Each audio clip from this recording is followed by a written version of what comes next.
կապված է։ Նայեք, Ամերիկան ինչ ունի։ Մենք որ նոր էինք եկել, ճիշտն ասած, որ նոր էինք եկել, մենք չէինք ընդունում այս սիստեմը, ասում ենք, ինչա բան, ասեն, երեխեքին հետ ենք գցում, բա։ Հետո բայց հասկացանք մի բան, խիեն իրանք օրը 4 դաս անում։ Ու ամեն օր տարբեր 4 դաս։ Իսկ Երևանում 8 դաս, 9 դաս, ինչքան մեծանում ես այդքան շատ ու մյուս օրը այդքանը ինֆորմացիան ստանալուց հետո դու հələ պետք է գնաս տուն, որտեվ այդ 8-9 դասից 3-ը վաղն էլ կա։ Դու պետք է պատրաստես ու այն նոր դասերն է։ Մի խոսքով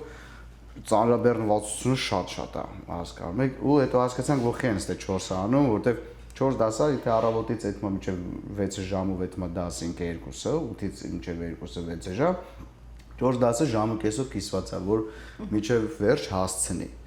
իր ասելիքը, որ անգամ 10-ն էլ արած գնա, դասից դուրս գա։ Այդ կողմից համաձայնվեցինք, բայց ինչ մնում է, որ մենք ծրագրով առաջ չենք, կա տես բան, որտեվ Դանին երբ որ 8 տարեկան եկել էր արդեն այստեղ նստեց 3-րդ դասարան, Դանին